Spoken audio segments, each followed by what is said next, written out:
민사 사례연구 2회차 시간입니다.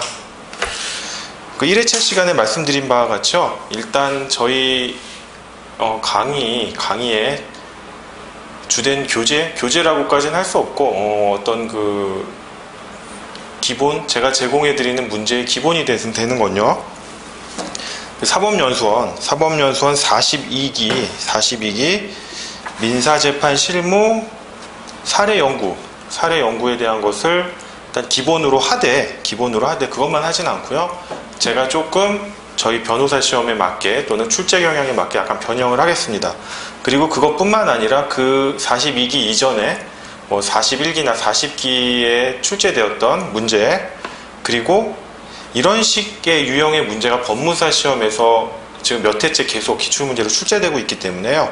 그 시험에서 출제되었던 기출문제, 그 다음에 변호사 시험 및 각 대학 로스쿨에서 출제된 모의고사 문제들을 입수해가지고 제가 그 모든 자료를 합쳐서 그 중에 가장 출제 경향이 높다거나 중요시되는 문제들을 선별해가지고 제 나름의 어떤 교재를 만들어서 강의를 하도록 하겠습니다. 시간 관계상 바로 이제 강의를 들어가겠는데요. 오늘은 그 채권자 대위권 문제 1번과 문제 2번에 이어서 문제 3번입니다. 이 문제 3번은 왜 중요하냐면요, 각 대학에서 일단 한번 모의고사로 출제된 문제이긴 합니다. 물론 이 문제가 똑같이 출제된 건 아니고요. 이 문제 속에 녹아있는 판례가 한번 출제되었는데요. 이게 객관식이 됐든 주관식이 됐든 또는 사례형 기록형이 됐든 쟁점을 많이 내포하고 있는 문제이기 때문에 여러분들이 이 문제를 통해서 숙지하시기 바랍니다. 자, 문제 3번입니다. 공통된 사실관계. 을은 2009년 1월 5일 병과 병 소유의 건물에 대하여 임차보증금 2억 원, 차임월 500만 원, 임대차 기간 2년으로 하는 상가 임대차 계약을 체결하였다. 사실 제가 상가 임대차라고 했는데 주택 임대차든 상가 임대차든 여기 문제에서는 크게 중요한 내용은 아닙니다. 일단 을과 병이 임대차 계약을 체결했죠.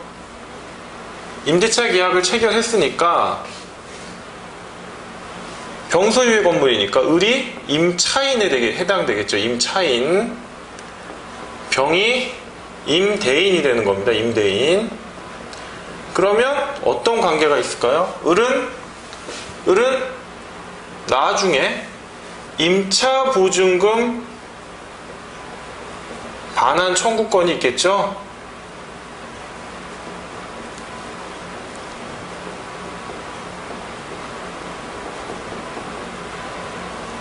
임차보증금 반환 청구권이 있습니다. 이거 조금 크게 쓸게요. 제가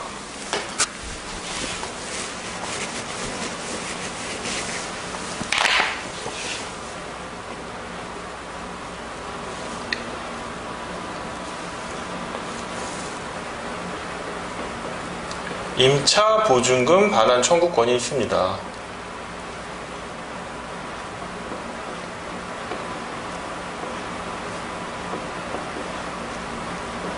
병은 임대인이라고 했죠. 그럼 임차보증금 반환 청구권이 있으면 나중에 여기는 임차 목적물 또는 건물 인도 청구권이 있겠죠. 내 건물 돌려줘. 병소유니까. 이런 채권 채무 관계가 성립할 겁니다. 위 계약에 따라 을은 임대차 보증금을 병에게 지급하고 동시이행으로 을은 병의 건물을 인도받아 치킨 가게를 운영하기 시작하였다. 그 후 을은 다른 사업이 바쁜 관계로 치킨 가게의 운영을 자신의 아내인 정에게 맡겼다. 이렇게 되어 있습니다.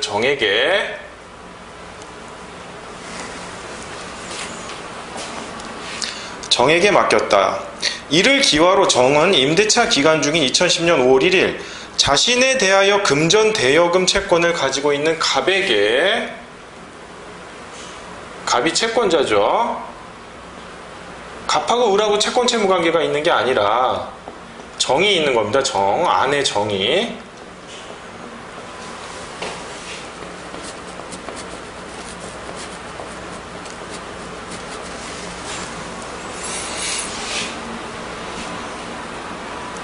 갑에게 위 대여금 채권의 지급을 위하여. 자, 제가 변제에 가름하여랑 변제를 위하여가 다르다고 1회차 시간에 제가 말씀드렸죠. 그 부분을 좀 자세하게 제가 각주에다가 설명해 놨으니까 한번 읽어보시기 바랍니다. 변제를 위하여 위 상가 임대차 계약에 의한 임차 보증금 반환 채권을 양도하는 채권 양도 계약을 체결하였다. 그러니까 임차 보증금 반환 청구권이 있는데 채무자 정이 채권자 갑에게 금전 채무가 있었거든요. 그러니까 이 지급에 가름하여 임차 보증금 반환 청구권을 양도한 겁니다. 양도했어요. 근데 사실 임차 보증금 반환 청구권의 주체는 을이잖아요. 을이 양도한 게 아니라 정이 양도한 건데, 정이 을을 대리하여 물론 정당한 대리권을 수여받았는지, 아니면 표현 대리로서 성립하는지, 또 아니면 부부관계니까 일상가사 대리권의 문제도 나오겠죠. 이런 건 차치하더라도 채권을 양도했습니다. 채권을 양도해가지고 갑이 임차 보증금 청구권을 양도받았습니다. 자, 당시 정은 자신의 남편 을을 대리하여 위와 같은 임차보증금 반환 채권의 양도계약을 체결하였고, 갑은 을을 대리하여 2010년 5월 10일 병에게 채권 양도의 통지를 하였으며 그 무렵 위 통지가 병에게 도달하였다. 채권 양도의 통지를 하면 되는 게 아니라, 통지를 할 뿐만 아니라 그 통지가 도달해야죠. 수령까지는 아니더라도 그 누굽니까? 채무자가 인식할 수 있는 범위 내에까지는 도달이 돼야 되는 거죠. 자, 그 채권 양도 통지에 대해서 말씀드리면요. 일단 요 사안하고는 다르지만 일반론으로 봤을 때 채무자가 있고 채권자가 있어요. 그럼 이 채권을 양도를 한단 말입니다. 그럼 채권자는 양도인이 되겠죠. 채권을 양도한. 채권 양수도 계약이 될 거예요. 일반적으로. 그럼 이 사람은 양수인이 되는 겁니다. 채권을 양수받은. 그럼 대항 요건이 뭡니까? 대항 요건이. 채무자에 대한 대항 요건은 채권자가 통지를 하거나 채무자가 승낙, 동의를 해야 되는데 그러면 채무자가 아닌 제3자에 대한 대항력은 확정일자 있는 증서입니다. 일반적으로 내용증명 우편이 많이 되고요. 공증받아도 되고요. 자, 그러면 채권자가 통지를 해야 되는 건데 양수인은 통지할 수 없느냐? 못하죠. 하면 안 되죠. 왜냐? 채권자와 양수인이 정당하게 채권을 양수도를 받으면 되는데 전혀 생뚱맞은 제3자가 나타나서 나 채권 양도받았어요 라고 한다면 이런 사람이 한 명이 아니고 2명, 3명, 4명 이러면 채무자 입장에서는 도대체 진짜 채권이 양도된 건지 아닌지 알 수가 없어요. 결국 누가 통지를 해줘야 돼요? 진짜로 처음에 채권을 갖고 있던 사람이 통지를 해줘야 되는 거예요. 따라서 양수인은 통지를 할 수가 없는 겁니다. 할 수가 없어요. 할 이유도 없고. 그런데 예외적으로 채권 양도의 통지는 뭡니까? 각주에 보시면 나와 있죠. 채권 양도의 통지는 관념의 통지이니까 의사표시에 관한 규정이 유추되거든요. 따라서 이 통지는 양도인이 할 수도 있지만 대리의 규정이 적용돼서 양수인이 대리인으로서 할 수 있는 거예요. 본인이 할 수는 없어요. 본인이 아무런 권한도 없고 대리인으로 할 수도 있는 겁니다. 물론 이제 그때 채권 양도의 통지를 할 때 2가지를 해야겠죠. 단순히 채권 양도의 통지를 하는 것뿐만 아니라 양수인이 그냥 양수인의 자격으로 하면 안 되고 어떻게 해요? 양도인의 대리인이다 라고 현명해야겠죠. 현명. 그런데 예외적으로 민법제 115조 단서에 의하면 상대방 채무자가 대리인으로서 한 것을 알았거나 알 수 있었을 경우에는 현명하지 않아도 되고요. 심지어 양수인 입장에서는 채권을 양도받았는데 채권자가 빨리 통지를 해줬으면 좋겠죠. 근데 안 해주는 경우도 있어요. 이럴 경우 민법 제389조의 9조 2항에 의한 강제 이행을 청구할 수도 있다 이렇게 되어 있습니다.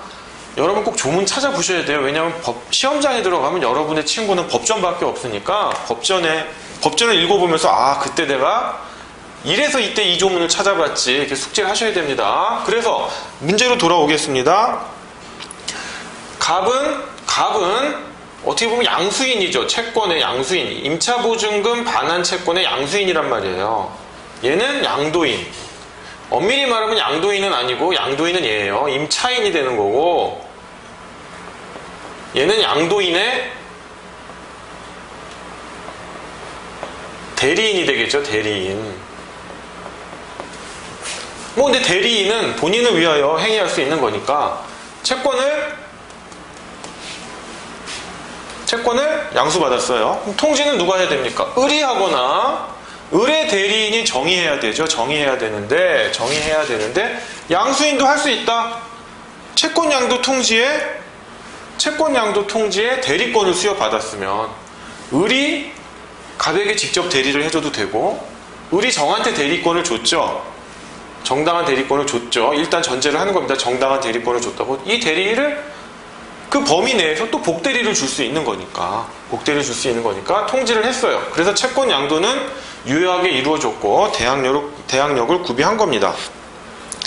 그러니까 병 입장에서는 임차보증금 반환 청구권이 양도됐다는 소식을 듣고 어떻게 했습니까? 임대차 계약을 갱신하지 않겠다는 통지를 하였고 위 상가 임대차 계약은 임대차 계약 기간의 만료로 종료하였습니다. 이에 갑은 그럼 어떻게 해요? 임대차 계약이 기간 만료로 종료했거든요. 하나 또 여러분들 헷갈리는 게 임대차 계약의 종료라는 말이 있고요. 이 종료의 하위 개념이 중도 해지일 수도 있는 거예요. 임대차 계약의 중도 해지일 수도 있고 또는 임대차 계약 기간이 만료됐어요. 딱. 기간 만료일 수도 있는 거예요. 그 다음에 임대차 계약 말고 다른 계약에서는 이 종료가 중도 해지, 기간 만료뿐만 아니라 목적 달성, 계약의 목적을 달성하면 더 이상 그 계약을 유지할 필요가 없잖아요. 이 종료라는 말은 상위 개념입니다. 상위 개념. 근데 일부 학생들이 해지가 뭐 종료랑 같은 말인 건지 기간 만료가 종료랑 같은 말인 건지 헷갈리세요. 종료라는 말을 쓸 때는 이 세 가지가 다 포함되어 있다. 기본적으로 그렇게 알고 계셔야 됩니다. 종료는 뭐다? 중도 해지, 기간 만료, 목적 달성을 포함하는 말이다. 그러면 이 사안에서 기간이 만료됐으니까 임대차 계약이 종료됐겠죠. 그러면 어떻게 됩니까? 병은 임차보증금 반환을 해줘야 되고 을은 목적물을 인도해줘야 돼요. 목적물을 인도해줘야 됩니다. 인도해줘야 하는데 지금 그 임차보증금 반환 채권을 누가 갖고 있어요? 갑이 갖고 있잖아요. 그리고 병에게 통지를 했잖아요. 대항력을 갖췄잖아요. 그럼 갑에게 줘야 되는 거예요. 근데 문제는 을이 이제 딴지를 거는 거예요. 뭐 정당한 대리인이 아니라는 둥 또는 그냥 하루라도 늦게 주면 어떻게 됩니까? 치킨 가게를 운영한다고 했으니까 그 수입이 엄청나잖아요. 그래서 주택 임대차의 경우에는 그래도 분쟁이 덜한데 상가 임대차의 경우에는 하루 이틀 갖고 엄청나게 싸워요. 임대인과 임차인이. 임차인 입장에서는 막 버텨요.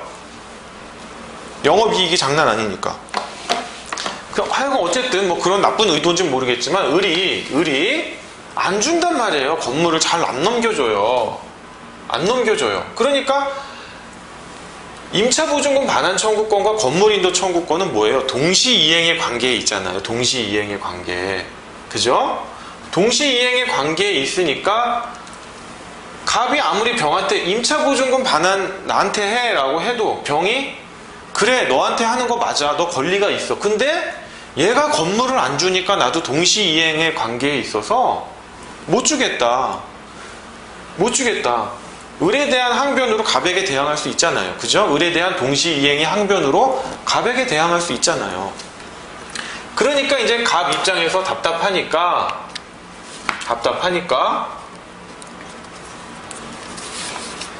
이제 을에게 청구를 하는 겁니다.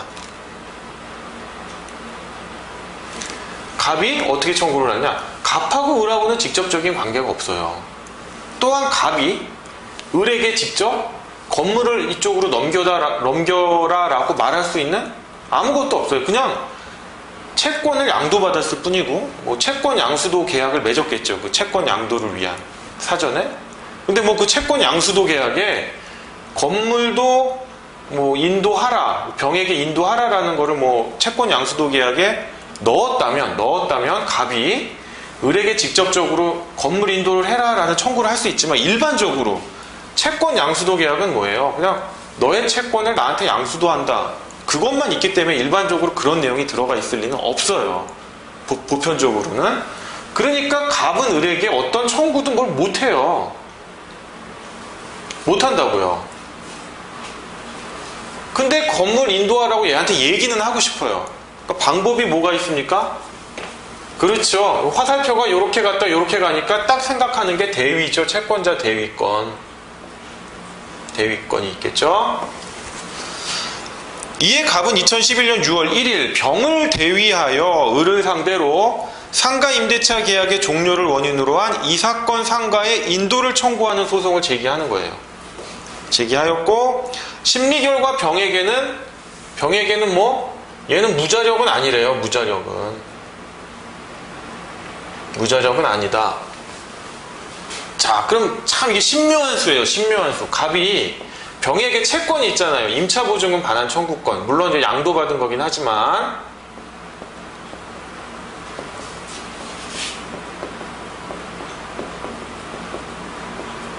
임차보증금 반환 청구권이 있는데 금전채권이겠죠. 당연히.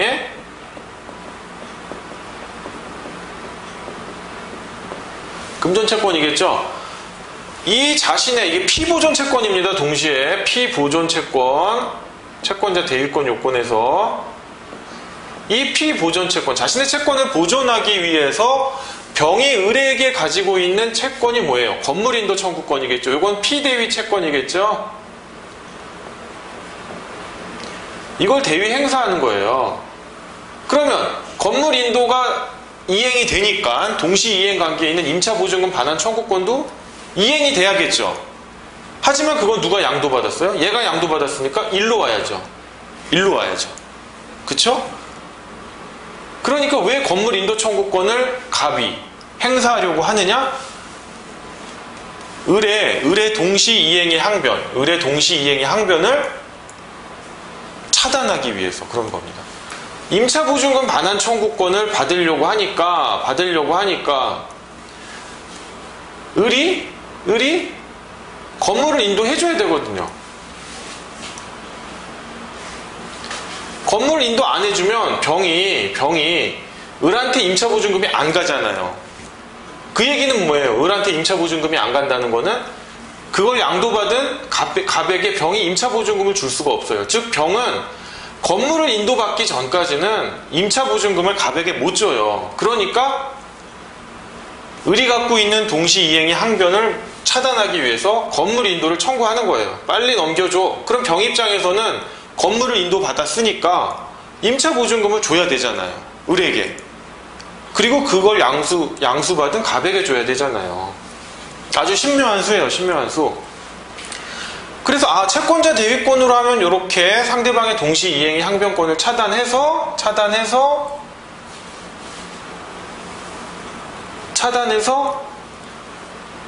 갑이 자신의 채권을 만족을 할 수 있을 것 같은데 문제는 뭐예요? 금전채권이죠. 피보존채권이 금전채권이면 어떻게 됩니까? 보전의 필요성에 있어서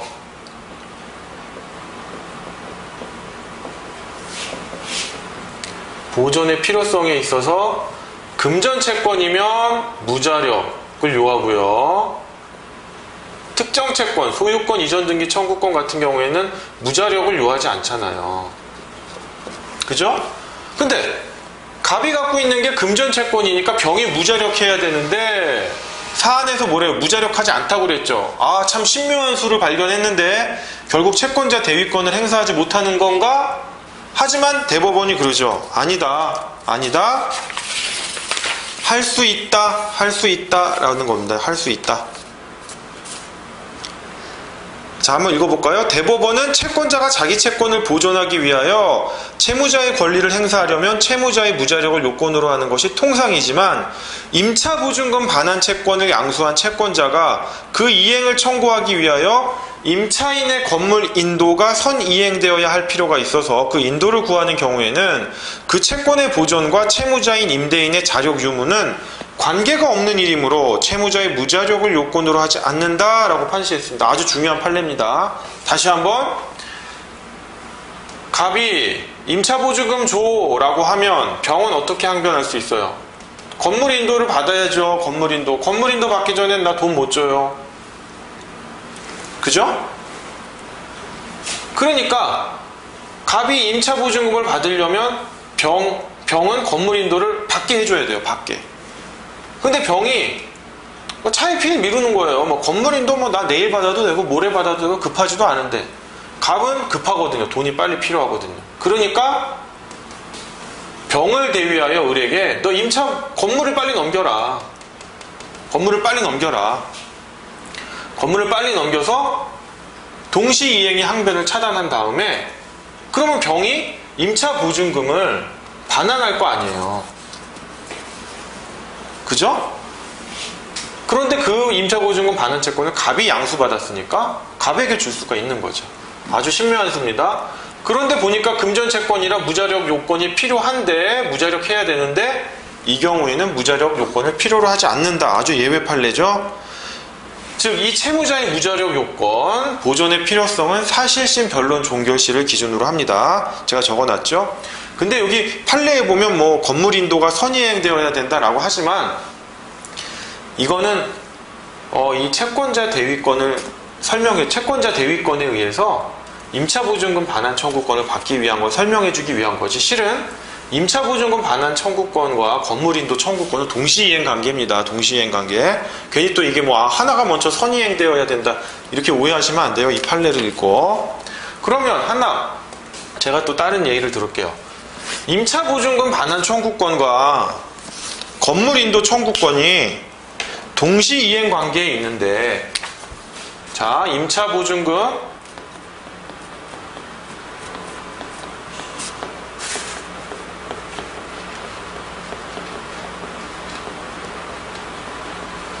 청구권을 이렇게 화살표를 아까랑 똑같이 그냥 해보죠.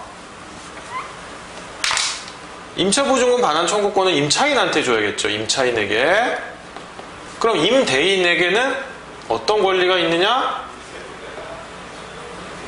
건물 인도 청구를 받아야 돼요.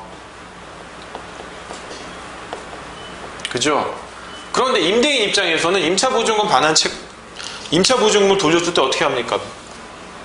밀린 차임 같은 거 또는 파손된 부분, 이런 것들을 우선적으로 공제한단 말이에요.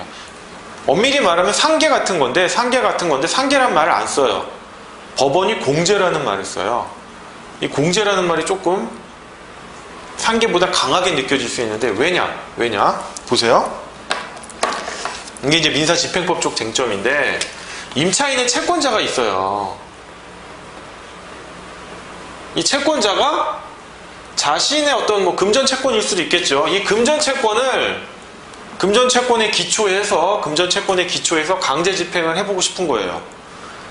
근데 강제 집행을 하려니까 집행 권한이 필요하죠. 확정 판결을 받거나 뭐 그런 게 필요해요. 그런데 시간은 없고, 그러면 어떻게 합니까? 임차인이 갖고 있는 금전채권, 여기에다가 뭐 가압류, 압류 등을 할 거란 말이에요. 1억 딱 고정을 해놨어요. 하지만 가압류가 먼저 들어왔어도, 만약에 임차보증금 반환 청구권이 한 2억이라고 해요. 근데 이제 임대차 기간이 뭐 중도 해지가 됐던, 기간 만료가 됐던, 종료했어요. 종료했는데 뭐 밀린 차임이 뭐 1억 2천이에요.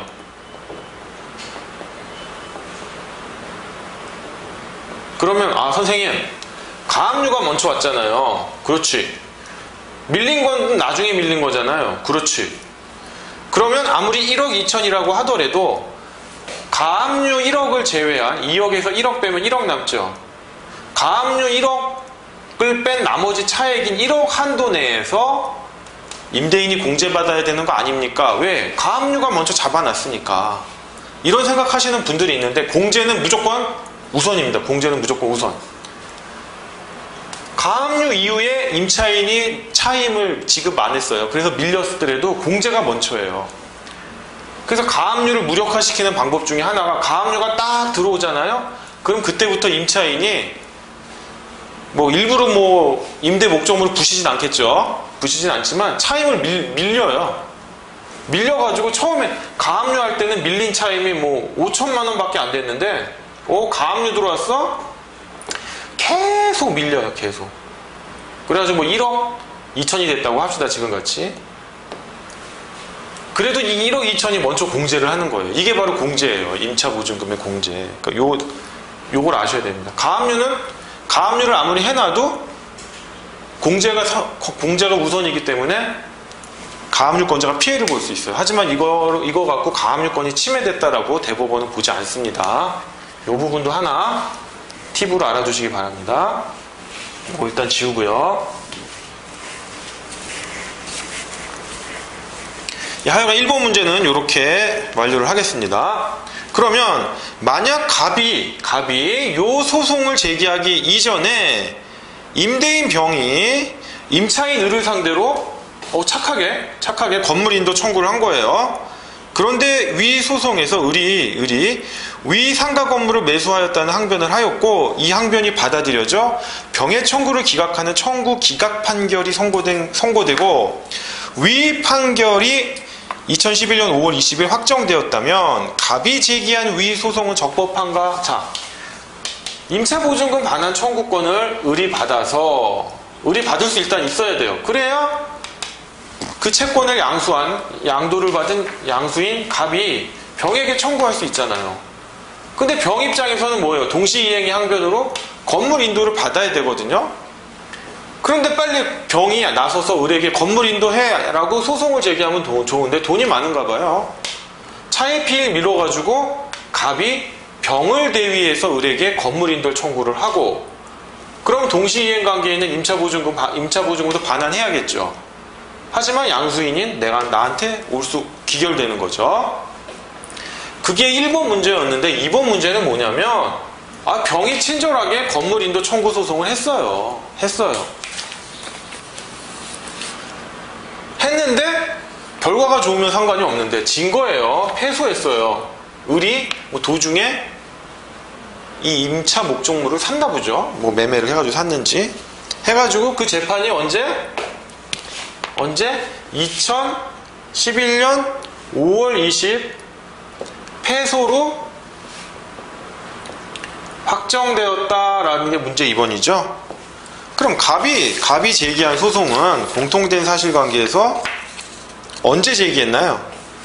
갑은 병이 제기한 소송은 그렇고 갑은 이 패소 판결이 난 이후에 2011년 6월 1일 그제서야 소송을 제기했어요. 채권자 대위에 기한 소송인 거 한 거죠. 그죠? 그럼 갑이 제기한 소송은 뭐예요? 사실 병이 제기한 소송하고 다를 바가 없잖아요.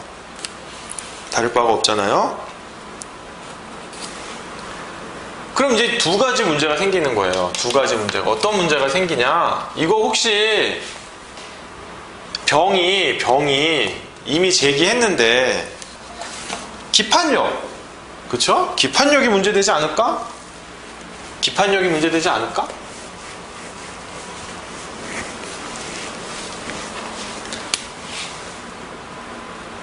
기판력에 저촉되잖아요. 갑이 제기한 소송이. 그쵸? 그럼 어떻게 됩니까? 그 결과가 청구 기각이란 말이에요. 오케이. 이렇게 생각하시는 분이 있을 거고 아주 좋은 생각입니다. 두 번째, 갑이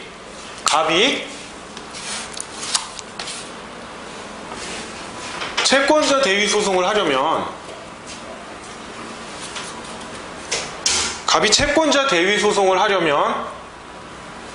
어떻게 해야 됩니까? 채권자 대위권 행사 요건이 뭐죠? 5가지가 있었죠. 제가 1회차 강의 시간에 말씀드렸듯이 뭐 피보존 채권의 존재,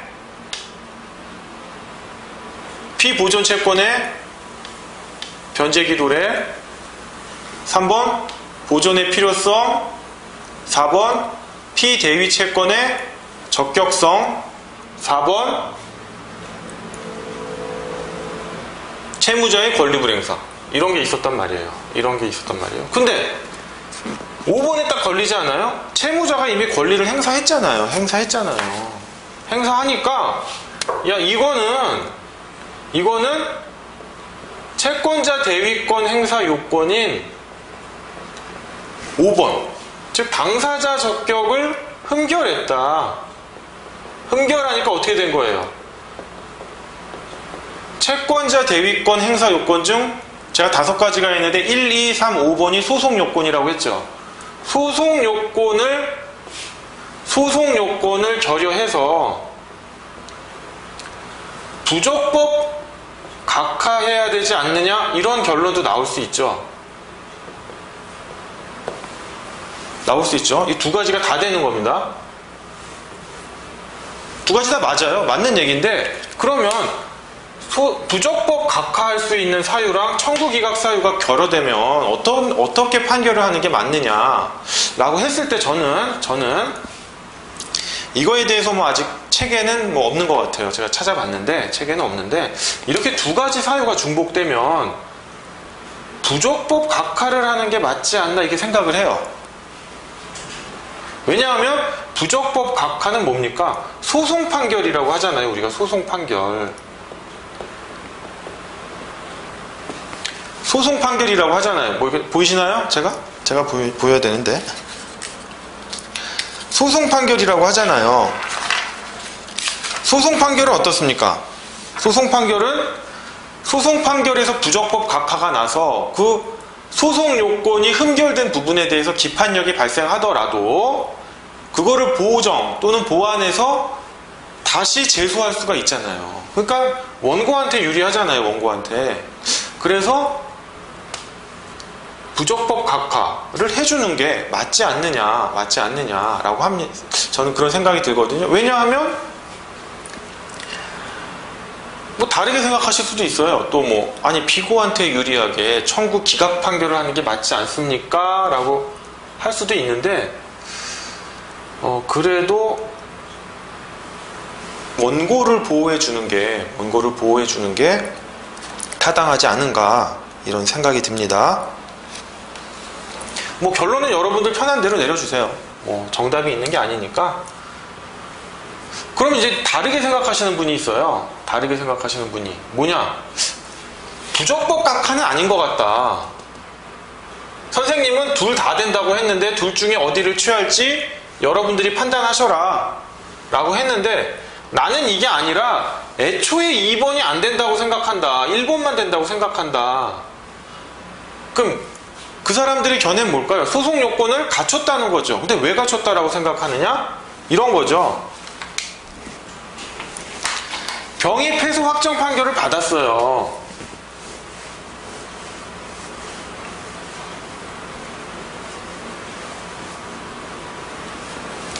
병이 패소 확정 판결을 받았지만 진짜로 갑이 병이 패소 확정 판결을 받았지만 건물 인도 청구권이 진짜로 없어서 패소된 걸 수도 있고, 건물 인도 청구권은 있는데 병이 소송 대응을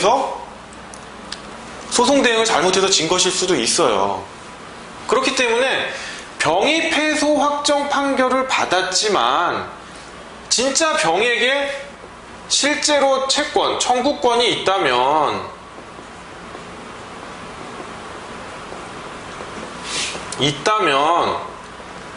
여러분 채권법 맨 앞장에 나오죠. 자연채무의 형태로 남는 거 아니냐? 즉 이게 자연채무의 형태로 남아있으니까, 자연채무로 남아있으니까 뭐예요? 피보전 채권이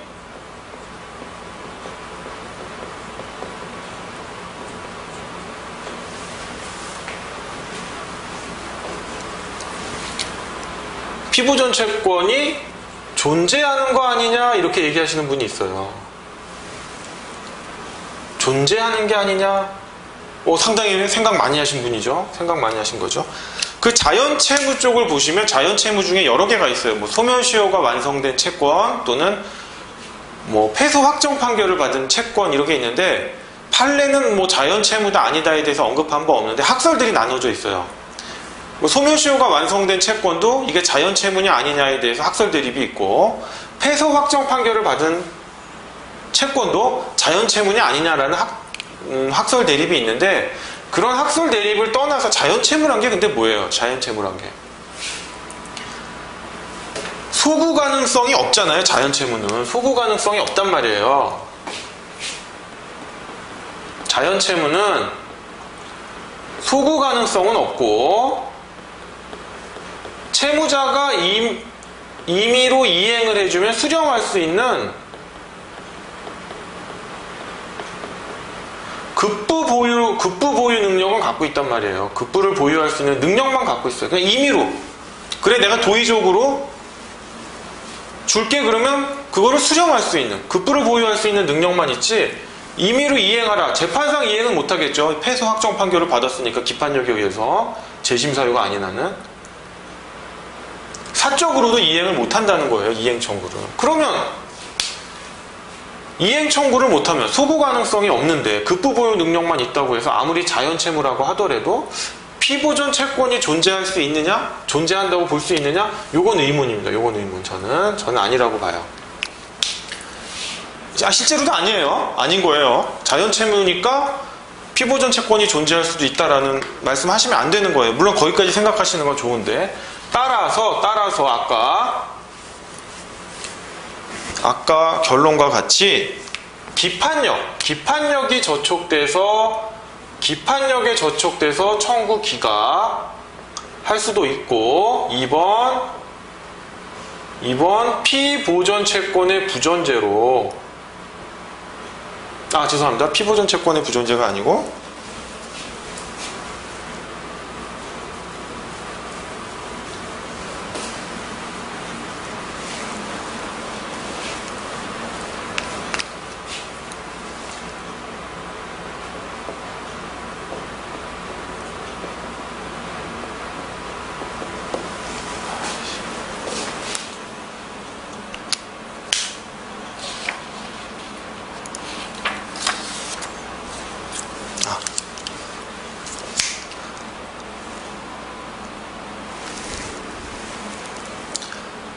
문제 3-2번 이제 풀겠는데요.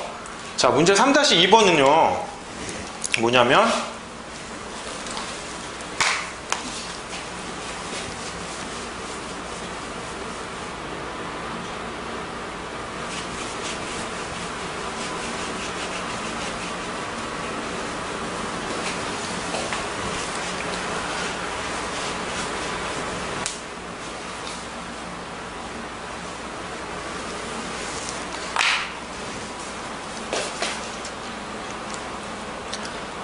다시 찍겠습니다. 문제 3-2번부터 다시 찍겠습니다. 이제 문제 3-1번 풀었고요. 문제 3-2번입니다. 문제 3-2번인데요. 만약 갑이 위 소송을 제기하기 이전에, 그쵸? 채권자 대위 소송을 제기하기 이전에 임대인 병이 임차인을 상대로 상가 임대차 계약 기간의 만료를 원인으로 한 건물 인도 청구 소송을 제기하였다. 그런데 위 소송에서 을이 위 상가 건물을 매수하였다는 항변을 하였고 이 항변이 받아들여져 병의 청구를 기각하는 청구 기각 판결이 선고되고 위 판결이 2011년 5월 20일 확정되었다면 갑이 제기한 위 소송은 적법한가? 라는 질문인데요. 문제 3-1번은 뭐였어요? 병이 건물 인도 청구 소송을 제기해주면 그와 동시 이행 관계에 있는 임차 보증금 반환 청구를 을이 주장하게 되면 어떻게 됩니까? 그거를 양도받은 갑이 수령할 수가 있잖아요. 그죠? 그런데 병이 그 건물 인도 청구를 차일피일 미루는 거예요. 미루니까 병 입장에서는 임차보증금을 안 줘도 되죠. 동시이행 관계에 있으니까. 그렇다고 자기는 받을 게 없단 말이에요. 임차보증금 채권을 양도했으니까. 그죠? 을 입장에서는 임차보증금 반환 채권을 양도하니까 받을 게 없으니까 임차보증금 반환 청구를 적극적으로 안 하겠죠. 그죠? 그러니까 병은 건물을 못 받고, 건물을 못 받으니까 그와 동시이행 관계에 있는 임차보증금 반환금을 갑에게 못 줘요. 그럼 병이 적극적으로 나서서 건물 인도 청구를 해주면 좋은데, 인도 청구를 하면 자기도 건물 인도받고 동시에 임차보증금을 주면 되잖아요. 하지만 을에게 줘야 되는데 그것을 양수받은 갑에게 줘야 된단 말이에요. 그럼 모든 게 해피한데 을도 차일피일 미루고, 병도 차일피일 미룰 때 갑이 병을 대위하여 건물 인도 청구를 하면 병이 임차보증금도 줘야 되잖아요. 을에게. 그리고 그 을의 채권을 양수한 갑에게 줘야 되니까 갑이 만족을 얻는단 말이에요. 해피해진단 말이에요. 해피해지는데 1번은 병이 자신의 건물인도 청구를 게을리하니까 갑이 나서서 적극적으로 이제 대위 행사를 한 건데, 문제 2번은 뭐예요? 병이 친절하게도 건물인도 청구 소송을 제기했어요. 건물인도 청구 소송을 제기했는데 결과가 어쩌다? 패소 확정 판결을 받은 거예요. 언제? 2011년 5월 20일 패소 확정 판결을 받았죠.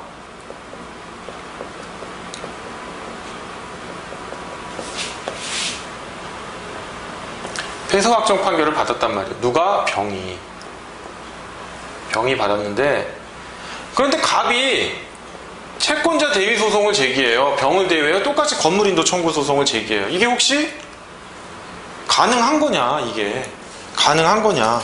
중복 소송은 아니겠죠? 패소 확정 판결을 받았으니까 중복 소송은 아닐 거란 말이에요. 그런데 갑은 언제 소송을 제기했습니까? 공통된 사실관계에 보면 2011년 그 이후에 제기했네요. 6월 1일 날 제기를 했습니다. 이때서야 소제기를 했네요. 채권자 대위 소송을.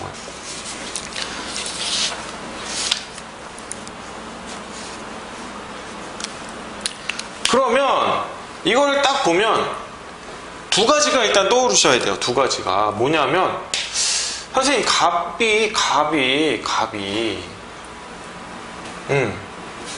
권리를 행사하려고 보니까요, 채권자 대위권 행사 요건 중에 뭐가 있어요? 1번, 2번, 3번, 4번, 5번이 있었죠? 그 중에 1, 2, 3, 5번이 당사자 적격에 관한 것으로서 소송 요건, 흠결하면 부적법 각하, 그래서 기록형 시험에 본안전 항변을 꼭 해라. 4번이 실체법상 요건이었단 말이에요. 1, 2, 3, 4, 5번 기억 안 나요? 이러시면 안 됩니다. 1번 피보전 채권의 존재, 2번 피보전 채권의 변제기 도래, 3번 보존의 필요성, 그죠? 4번 뭡니까? 피대위 채권의 적격성, 5번이 채무자의 권리 불행사란 말이에요. 근데 채무자가 권리를 행사했잖아요. 행사해서 했지만 뭐 패소 판결을 받았어요. 그러니까 이 갑의 소제기는 5번 요건, 권리 불행사에 해당되지 않지 않느냐. 채무자에 이미 행사했는데,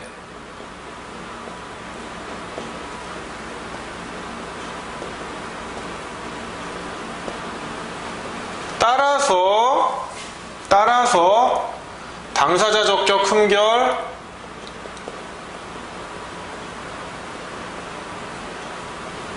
소송 요건 흠결, 뭐다? 부적법 각하해야 된다라는 얘기가 나오는 거죠.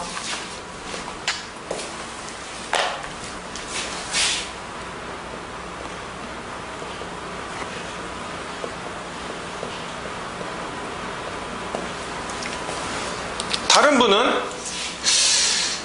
글쎄요. 피대위 채권 뭐 이건 잘 모르겠지만 패소 확정 판결을 받았다는데 이거 기판력에 저촉되는 거 아니에요? 아하. 따라서 청구 기각사유다. 이렇게 보시는 분들이 있어요. 둘 다 맞습니다. 제가 봤을 때. 둘 다 맞아요. 보이십니까? 판사한 게? 그럼 이제 이러면 제가 안 보이나요? 둘 다 맞는데, 그러면 만약 이 두 요건이 겹치면 어느 쪽으로 우선해줘야 되느냐라는 것에 대해서 제가 책을 찾아봤는데, 사실 이거에 대한 명백한 건 없어요. 없지만, 부적법 각하는 뭡니까? 부적법 각하는. 우리가 흔히 말하는 소송 판결이죠. 소송 판결. 제가 각주에 소송 판결이 무엇이다 라는 점, 소송 판결이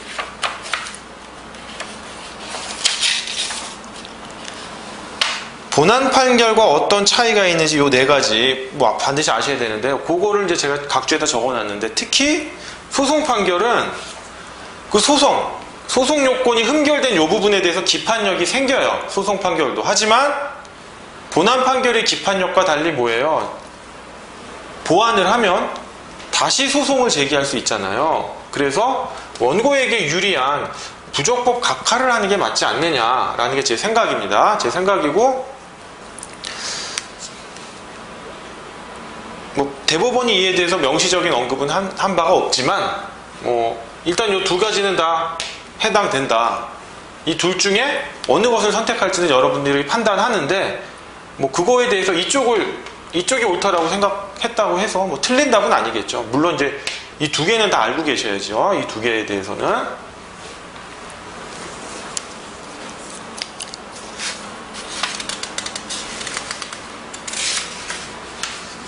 자, 근데 또 다른 의문을 제기하시는 분들이 있어요. 이게 채무자의 권리 불행사에 해당 안 되기 때문에, 채무자의 권리 불행사에 해당 안 되기 때문에 당사자 적격을 상실하고 소송 요건도 흠결하고 부적법 각하돼야 되는 건 맞는데, 병이 어떻게 됐어요? 승소를 했어요? 패소를 했어요? 패소했잖아요. 패소했으니까 병이 을에 대해서 권리를 안 가지고 있다라는 거 아니에요. 권리를 안 가지고 있다. 그러면 갑의 입장에서 한 번 더 싸워볼 수 있지 않겠느냐? 라고 하는 것에 대해서 대법원이 이건 어떻게 했습니까? 패소 판결이라 하더라도 채권자는 채무자를 대위하여 채무자의 권리를 행사할 당사자 적격이 없다라고 했습니다. 이미 채무자가 권리를 행사했기 때문에. 네, 그래서 문제 3-2번 넘어가겠습니다. 근데 여러분 이제 패소 확정 판결을 받았으니까 요거 하나 여담인데요. 건물인도 청구권이 패소 확정 판결을 받았으니까, 그런데 이 청구권을 소멸하느냐라는 문제가 있는데, 이제 자연채무라는 개념이 있죠. 자연채무. 이 자연채무에 대해서 여러 개가 있지만 대표적인 게 뭐예요? 소멸시효가 완성된 채권이라든지, 아까 말한 패소 확정 판결을 받은 채권이란 말이에요. 이런 경우에 대해서 자연채무냐 아니냐라는 학설 대립이 다 각각 있어요. 대법원 판례는 이에 대해 언급한 바는 없습니다. 하지만 여러분, 자연채무의 성격이 뭐예요? 자연채무가 소구 가능성이 없잖아요. 소구할 수가 없잖아요. 재판에서 패소 판결 받았으니까 재판으로 청구하는 건 당연히 못하고 사적으로도 이행 못합니다. 소구를 할 수 있는 가능성이 없어요. 그 다음에 급부를 보유할 수 있는 능력은 있어요. 소구 가능성은 없지만 급부를 보유할 수 있는 능력은 있습니다.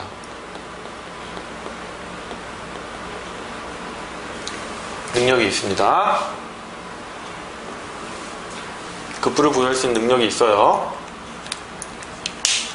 그러니까 을이 승소를 했지만 도의적으로 임의로 이행을 하면 그거는 수령할 수 있다는 거예요. 병은 어떻게든 소구를 할 수는 없습니다. 이제 이런 게 자연채무라는 점 하나 그냥 여담으로 했습니다. 그럼 문제 3-3번 마지막 문제인데요. 자, 문제 3-3은 문 3-1과 문 3-2의 사실관계 일단 배제합니다. 만약 갑이 이와 별도로 병을 상대로 임차보증금 반환 청구 소송을 제기하였다가, 임차보증금 반환 소송을 제기하였다가, 즉 병이 제기한 건 아니죠. 왜냐하면 3-1과 3-2의 사실관계는 제외하는 거니까 제기하였다가 정의 대리권을 증명하지 못했어요. 그래서 패소 판결을 선고받아 그 판결이 2011년 5월 25일 확정되었다. 그럼에도 불구하고 병을 대위하여 을을 상대로 채권자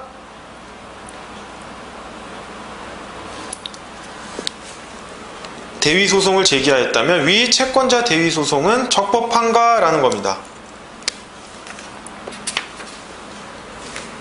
자, 갑이 병을 상대로 임차보증금 반환 청구 소송을 제기했어요. 그래가지고 어떻게 됐다? 패소했네요. 패소?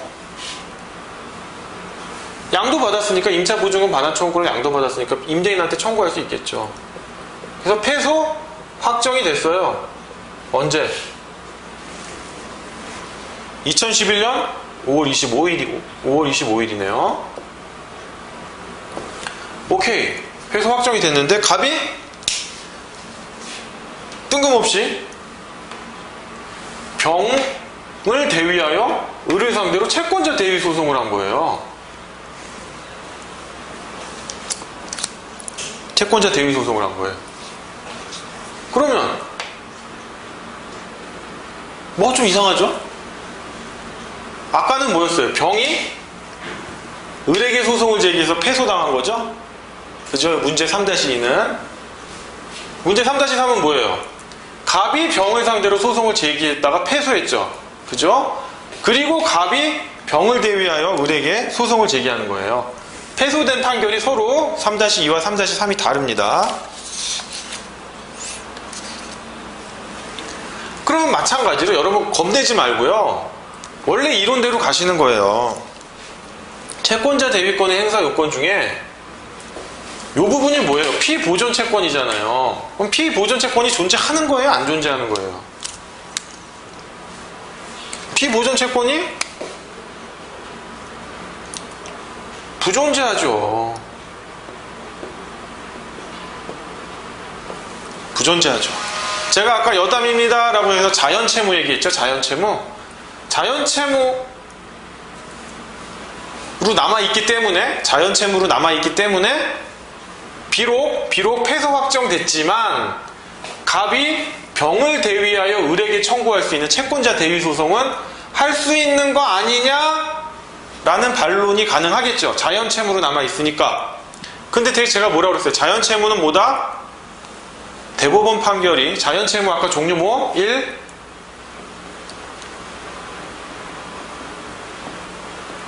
소멸시효가 완성된 채권. 2번 패소 확정 판결을 받은 채권이에요. 이거에 대해서 자연채무인지 아니지 대법원 판결이 있다 없다? 없다. 학설은 치열하게 나눠져 있습니다. 긍정 부정설이 긍정 부정 긍정 부정. 근데 이런 학설 대립을 떠나서 제가 자연채무가 뭐라고 그랬어요? 소구 가능성이 없다고 그랬잖아요. 급부 보유성은 있는데 소구 가능성이 없단 말이에요. 그러면 소구 가능성이 없으면 자연채무니 뭐니 이런 얘기를 하기 이전에 소구 가능성이 없으면 이 피보존 채권이 존재하는 거예요? 안 하는 거예요? 안 한다고 봐야죠. 그래서 저는 이 경우에 채권자 대위권 요건 사실 중 피보존 채권의 존재라는 요건을 충족하지 못했으니까 당사자 적격이 없고 당사자 적격은 소송 요건이니까 소송 요건은 흠결했고 따라서 부적법 각하해야 된다. 이게 제 결론입니다. 그런데 대법원 판결을 보면요. 55,171번 판결이죠. 2002년 5월 10일에 선고된 거 보면 이거를 보존의 필요성이 없다라고 서술을 해놔요. 그런데 그 이후에 뭐 이런 점을 각성을 했는지 2003년 5월 13일 그 뒤에 나온 판결은요. 보존의 필요성이란 말을 딱 빼버리고 그냥 채권자 대위 소송이 그 요건을 갖추지 못해 부적법하다라고 판시하고 있어요. 물론 자 제가 말한 채권자 대위권 행사 요건 중 피보존 채권은 어디에 해당돼요? 1번에 해당되죠. 보존의 필요성은 3번에 해당됐단 말이에요.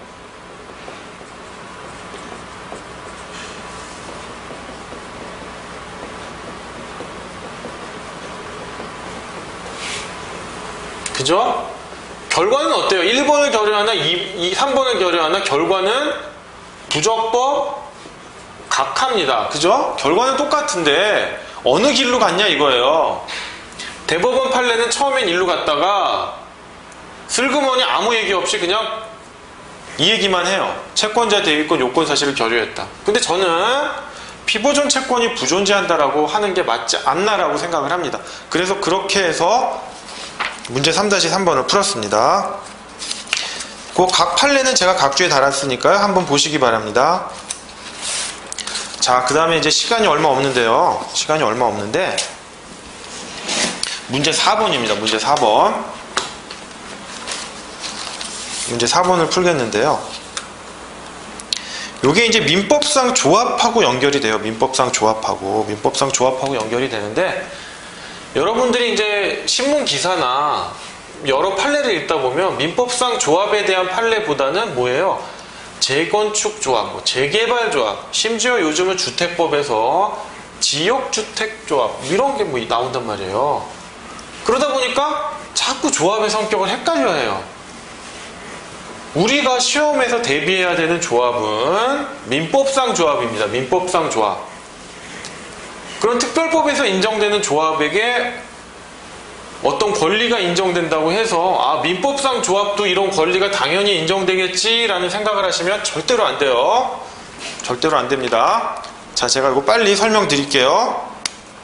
을과 병은 서울 서초구에 서로 이렇게 한 필지씩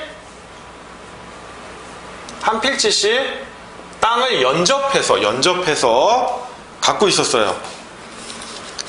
그래가지고 2011년 1월 5일 어떻게 약정을 하죠? 자, 우리가 이 땅 위에 건물을 짓는데 왜 이런 약정을 할까요? 자기 땅에 자기 건물 지으면 되는데 땅이 부족하거나 건물을 좀 크게 짓고 싶은 거예요. 건물을 크게 짓고 싶으니까 그리고 큰 건물을 져야 어떤 더 효용, 사회적 가치가 크겠죠. 자기도 이문도 많이 남고 이렇게 건물을 짓기로 했어요. 이렇게 짓는 것까지는 좋은데 그러면 이 건물의 소유 관계는 어떻게 할 것이냐, 오케이? 그 다음에 공사비는 어떻게 부담할 것이냐 라는 거에 대해서 이 토지를 감정평가를 해서 감정평가 금액이 나올 거 아니에요. 뭐 얘는 1억 나왔다, 감정평가 금액 2억 나왔다 그러면 이 건물도 1대2로 나눠 갖고 공사비용도 1대2로 분담하는 식으로 해서 하는 공동사업약정을 체결해요.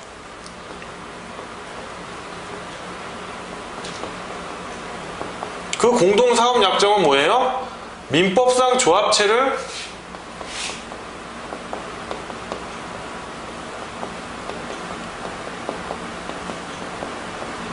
민법상 조합체를 결성하자는 거예요. 그죠?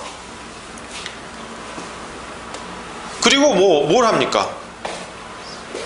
이 사업약정에 따라서 을과 병이 공동명의로 건축허가 신청을 받아요. 근데 여기서 공부를 좀 하신 분들이거나 재개발, 재건축 조합을 좀 아시는 분들은 보면 아, 선생님 이거 왜 조합체 결성했다면서요? 약정했는데. 그럼 조합이 성립된 거잖아요. 그렇죠? 그럼 왜 을과 병이 공동명의로 합니까? 조합 명의로 하면 되지. 근데 그거는 재개발, 재건축 조합 또는 지역주택조합 같이 특별법에 의한 조합이지 민법상 조합은 뭡니까? 계약관계예요. 계약관계. 따라서 어떻게 돼요? 소송상 당사자 능력이 없잖아요.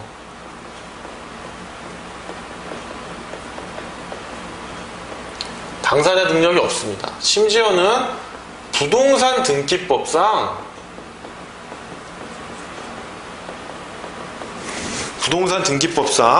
등기 명의도 인정이 안 됩니다, 이게.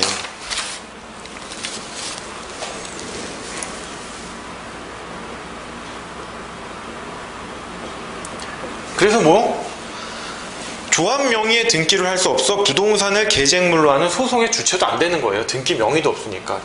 재개발, 재건축 조합하고 헷갈리시면 안 돼요. 민법상 조합이 그렇다는 거예요. 그럼 한 가지 팁으로 소송상 당사자 능력이 없으니까 민법상 조합은 민사소송법에서 어떻게 소송을 수행합니까? 세 가지. 전원이 한다. 그죠? 그 다음에 뭐 조합원 중 한 명을 선정 당사자라고 하는 제도, 민사소송법에서 선정 당사자를 인정하거나 민법상 조합에 있어서 업무집행조합원을 선정할 수 있죠. 그 업무집행조합원이 소송을 하게끔 합니다. 근데 업무집행조합원을 선정했다고 해서 당연히 소송을 대리할 수 있는 소송 당사자로서 지위를 준 건 아니에요. 별도의 소송 신탁이라고 하는 별도의 수권 행위를 업무집행조합원에게 줘야 할 수 있는 거예요. 이 부분 주의해야 돼요. 업무집행조합원 선임했으니까 당연히 나는 포괄적 대리권을 받았으니까 소송을 수행할 수 있어가 아니고 조합원들이 소송 신탁으로 업무집행조합원에게 소송을 수행할 권한을 줘야 됩니다. 어쨌든 을과 병이 공동명의로 건축허가를 신청할 수밖에 없는 거예요. 그래서 그 경기가 악화되니까 그래가지고 시공사를 선정해가지고 이제 공사도급 계약을 체결해서 공사를 시작했는데 그 후 경기가 악화되자 시공사는 2011년 6월 5일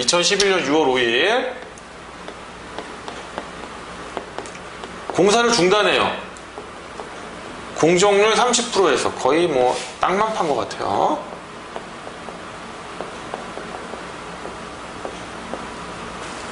공정률 30%인 상태에서 공사를 중단합니다. 아이고.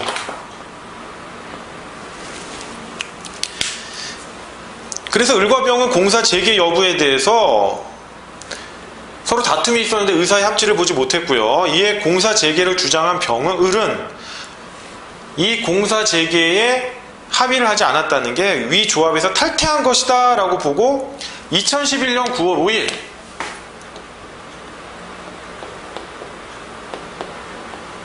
갑에게 모든 걸 양도합니다. 뭐 토지 양도하고 을의 토지뿐만 아니라 병의 토지로 양도를 하는 거예요. 왜?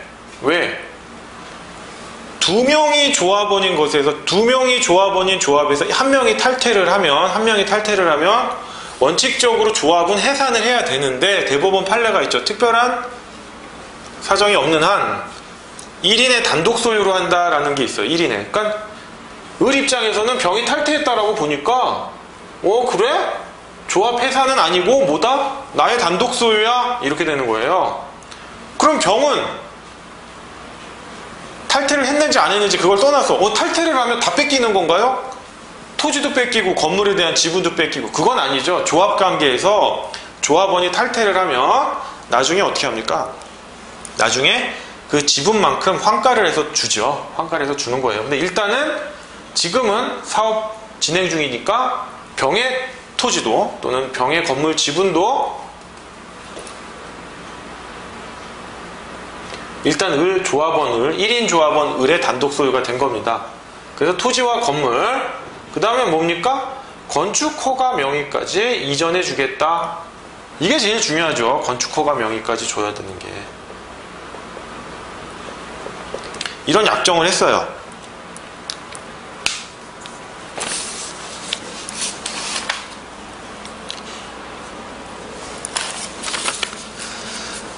근데 갑은 2011년 10월 5일 어떻게 합니까? 병을 상대로 갑과 을의 합의 이전에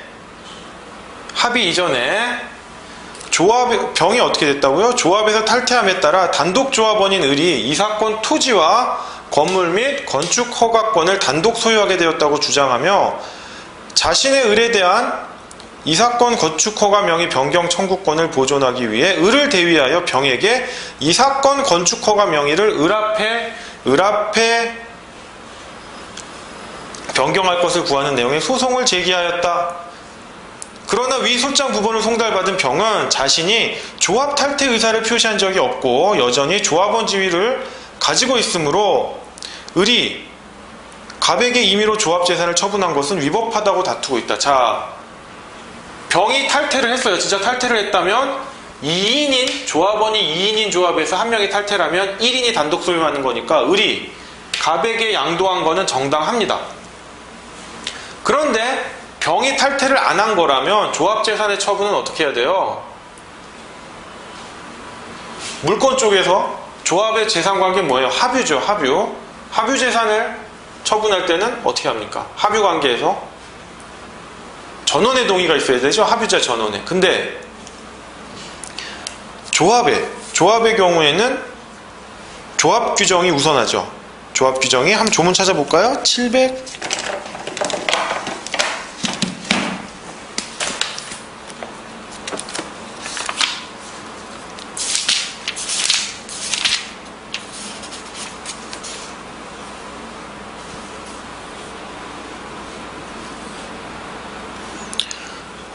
조문이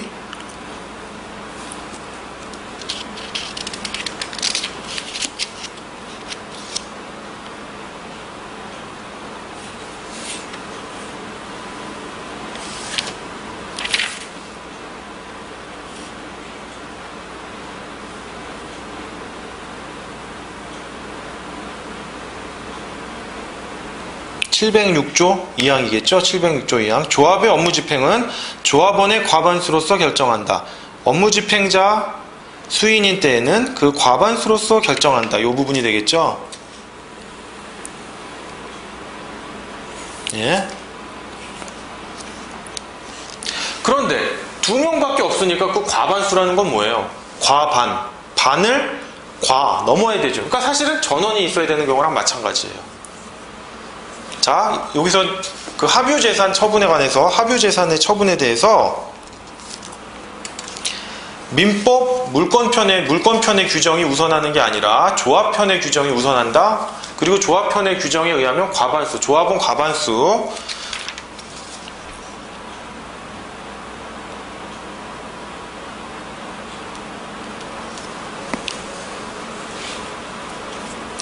조합원 과반수로 결정하는데 2명인 경우에는 뭐다? 과반수가 반을 넘어야 되기 때문에 이 2명 전원의 동의가 있어야 하는 겁니다. 2명 전원의 동의가 있어야 하는 겁니다. 일단 조문으로 확인하시고요. 그래서 병이 탈퇴했느냐 탈퇴하지 않았느냐 여부에 따라서 이 결론이 달라지게 되는 거예요. 일단 이걸 지우면 이거 좀 그림으로 그려볼게요. 갑이 을에게 이 모든 걸 양도받았단 말이에요. 양도받았으니까. 근데 지금 어떻게 되어 있습니까? 건축허가 신청은 을과 병이 공동 명의로 되어 있거든요. 그러니까 을은 일단 갑에게 명의 이전을 해줄 거예요. 당연히 해주겠죠. 근데 병은 자기는 탈퇴를 안 했다라고 생각을 하니까 명의 이전을 안 해줄 거란 말이에요. 그리고 탈퇴를 했으니까 당연히 조합원 1인인 유일한 조합원인 을에게 명의를 이전해줘야 되고 그 명의를 이전받은 을이 이제 갑에게 이전을 해줘야 되는 거잖아요. 그런데 병이 안 해주니까 답답한 갑이 을을 대위하여 건축허가 명의를 을에게 이전시켜 놔라. 그러면 을은 이 양수도 계약에 따라 갑에게 이전할 거지 않습니까? 그걸 주장한 거예요. 그런데 이제 문제 1번입니다. 문제 1번. 심리 결과 병이 위 조합에서 탈퇴한 것으로 인정되지 않는다면 이 사건소는 적법한가? 이거예요. 이 사건소는 적법한가? 자,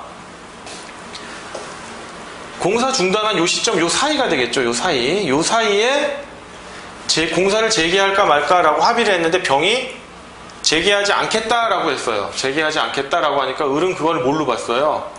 병의 탈퇴로 봤죠.